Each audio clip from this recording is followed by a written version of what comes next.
10.983 as he's moving on. I mean, how do you stop a guy with that kind of momentum here on this wave?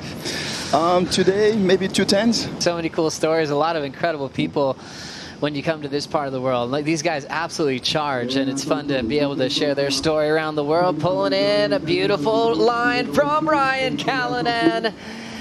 Two hands towards the exit, just like Jerry Lopez always told everyone to do it, and that guided him to freedom. What a way to start against Barron Mamiya, Jesse. Yeah, that's not a bad start for Ryan, and this one was kind of that smaller running down the reef, a little bit of longer stretched out. As you're going to see right here, he gets very deep, goes through that whole barrel. Doesn't get as wide as Gabriel's wave, but just a very deep and technical ride. That was amazing from Ryan. Great read there. Spent some time right by the foam ball. What about the start of this wave, Michelle, in your mind? He made the right choice. He was backdooring the thing. He could visualize that the wave was going fast, and he was thinking about the second section, when he was pumping, and he made the right choice, and I'm pretty sure it's going to go on the high 6 or even a 7. Well-read wave for R.Callinan. He'll start off with the lead, going incredibly fast. This is Barron Mamiya. It's his opener with 18:45 to go in a tricky section. Slows down the man from the North Shore of Oahu. So Ryan with a 7.5 and a long wait for Mamiya to end up incomplete.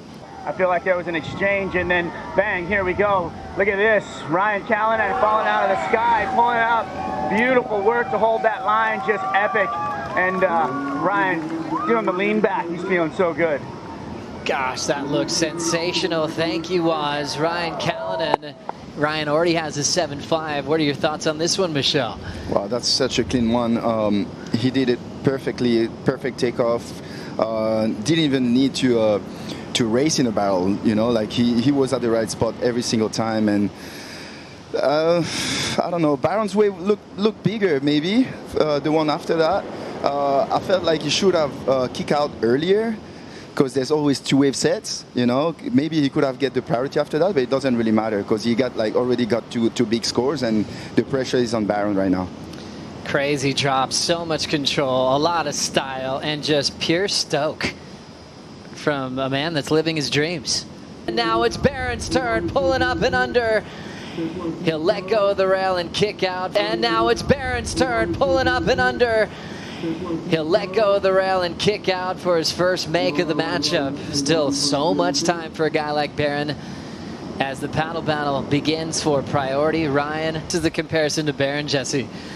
Yeah, that was a beautiful wave for Barron, but just the wave wasn't as clean like Michelle mentioned. You're going to see he's driving through that barrel, but the wave gets a bit shorter, not as long as Ryan, so he wasn't able to be as deep. So I think, in my opinion, Ryan's going to get the notch on that one.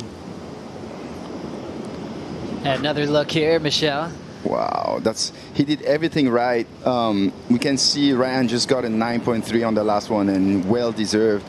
Barron is going to need something huge. He hadn't had a 9 out here. Now he's got a couple of them in this event here in 2024.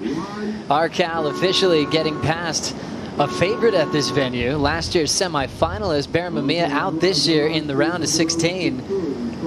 And now we've got the quarterfinals all set. Yeah, thanks, Kaipo. Ryan, let's go back to before the event even started. A couple fun-sized days out here, and you were absolutely standing out in a field of the world's best surfers. Did those early free surfs help you build the comfort and get the momentum we're seeing right now? Yeah, I mean, it was very different to today. I had one session when I first got here that was pretty solid, and I think it was like the end of the swell, and everyone had their fix, so there was just me and a few people out, and I felt like I got a good read on some of the waves and what I was looking for.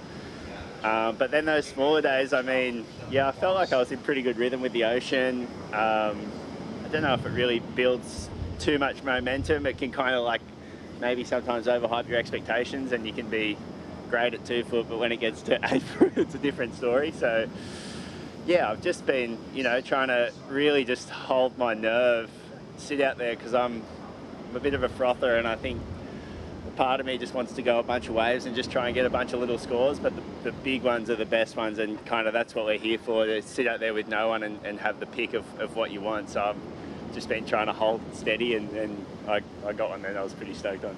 Couple words that come to mind when thinking about you throughout the last couple days: nervous laughter. You're nervous, but you're also having the time of your life. What's it like to live between those two worlds? It's a cover-up. It's just nerves. Yeah, I don't know. I think like the anticipation and the energy, especially when there's a swell coming, is just like you can really feel it here, and everyone talks about it. There's kind of no escaping it, so just trying to embrace it. Have some laughs along the way, and wind down when you can, because you know there's no winding down out there. It's full throttle. Right on. Quarterfinals must feel good already, but there's still room to grow. Yeah, big fun heat with Gabe. He's kind of the king out here, so see where I can go with it.